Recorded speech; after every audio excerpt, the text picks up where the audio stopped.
Thank you very much, ladies and gentlemen of the press. In front of you here are leadership of Pastoralist Parliamentary Group and the FCDC, Frontier Counties Development Council. And we are here because there are issues of critical concern to us that we feel need to be brought to light for the Kenyan public to also share with us.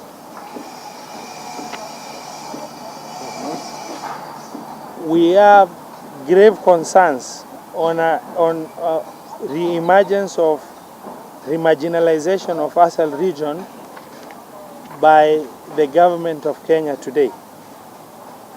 Just to give a bit of background information, in 1965, the Kenya government adopted sessional paper number 10, which stated, one of our problems is to decide how much priority we should give in investing in less developed provinces. To make the economy as a whole grow as fast as possible, development money should be invested where it will yield the largest increase in net output. The resultant impact of that is successive deliberate marginalization of the Asals and denial of resources and development of the region. As leaders from this region, we are beginning to realize that history repeats itself. The government of the day has embarked on reintroducing an exclusionist approach to sharing national resources.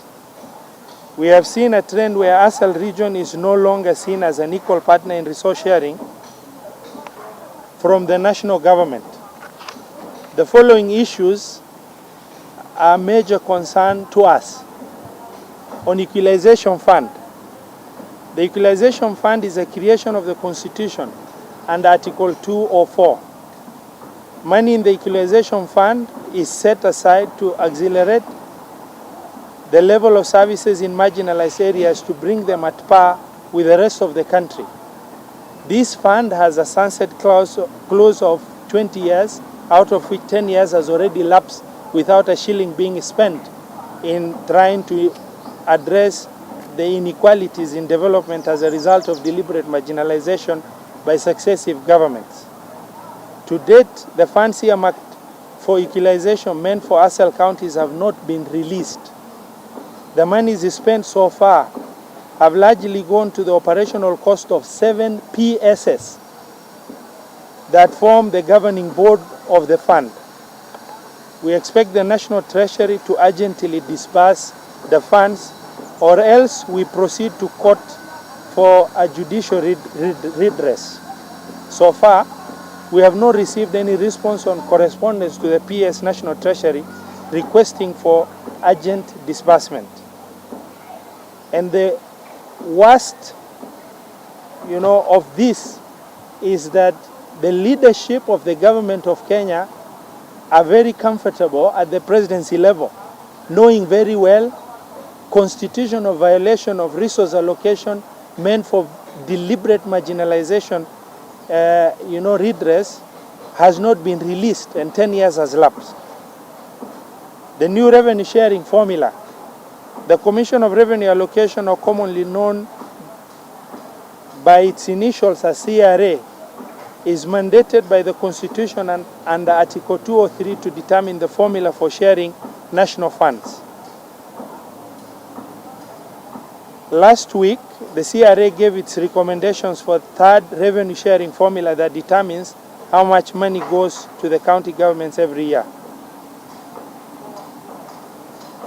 Now, in that formula, while trying to give certain percentages, everything has been pegged on population. But not only population, everything has been pegged on what the leadership of Central Kenya has shared as concern in recent meetings. For example, the CRA consultative draft does not really give on what basis they have chosen the parameters that they have used.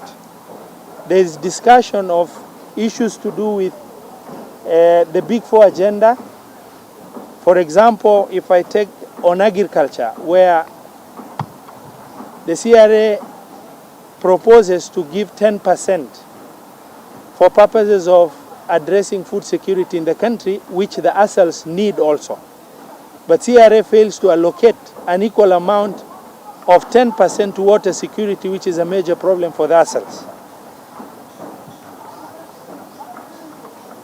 When we analyze the formula very well, what has come out is that the population factor shall therefore determine close to 70% of resource allocation. And the CRA has assumed all the 47 counties are at the same state of development, forgetting the state of underdevelopment that has occurred as a result of deliberate marginalization. The analysis by the leadership of PG and FCDC have determined the ASAL counties are going to lose close to 100 billion shillings over the next 5 years if this formula is adopted by the ASALs.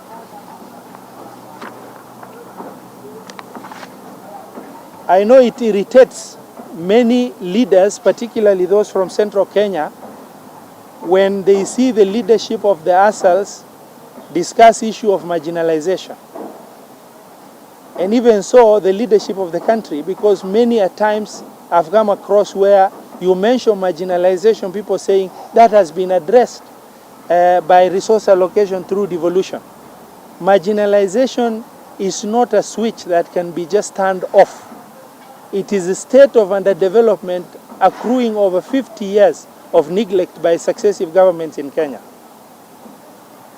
It can only be addressed through deliberate, sustained resource allocation for purposes of making sure inequalities of the past are properly addressed in a planned manner. Even where departments are formed, such as ASAL department in devolution ministry, no resources are allocated for purposes of making sure that proper development is realized. On census, in 2019, census shall determine how revenue shall be shared. The government is proposing the use of, a system-based approach regardless of which they are going to use, whether it is biometric or otherwise. We support 100% of use of the best technology there is out there in the world as leadership of Northern Kenya.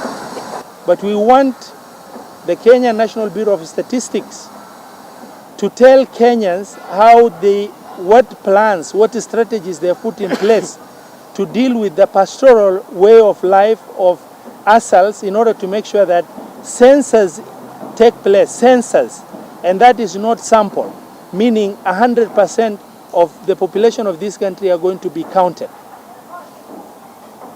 While Kenya National Bureau of Statistics have made the nation believe the ASAL counties have cheated on their numbers, we believe as leadership of ASALs that not even half our population was counted in 2009. Now sometimes God speaks for population that are disadvantaged like ours. Then when we hear a few leaders from central Kenya saying we want to urge the President of the Republic of Kenya, which we echo, to make sure that the best technology there is out there in the world is used for purpose of making sure census is undertaken. But what we want is a strategy that determines everybody in this country is counted using that technology. And once the result is out, we don't want to hear issues to do with the smooth end. It does not conform to the patterns and other nonsense that has been shared in the past. What we want to hear is census results that need to be, done as diligently as required and released. We welcome the effort, and this should put to rest the discussion about whether people are making a statement of threat, like Northern Kenya. We are counting trees, human beings, and other issues, but people who sound like they're gifted with thickness, to say the least.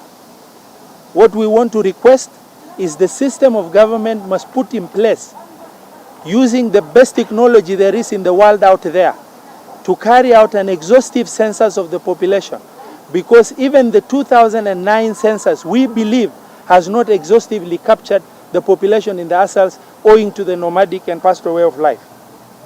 In conclusion, the leadership of the ASAL counties under the auspices of the Frontier Counties Development Council and the Pastoralist Parliamentary Group shall pursue these issues through a political process that shall imply finding like-minded political leaders to get legislation through the National Assembly and the Senate to reject policies that shall negatively affect our region.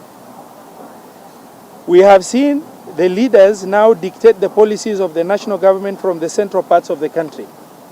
Constitutional bodies have been carefully crafted by bureaucrats from central Kenya, and leadership have been put in place, starting from TSC, Kenya Commission of Revenue Allocation and others, in order to guide a deliberate policy decision that is aimed at marginalizing the ASAL counties further.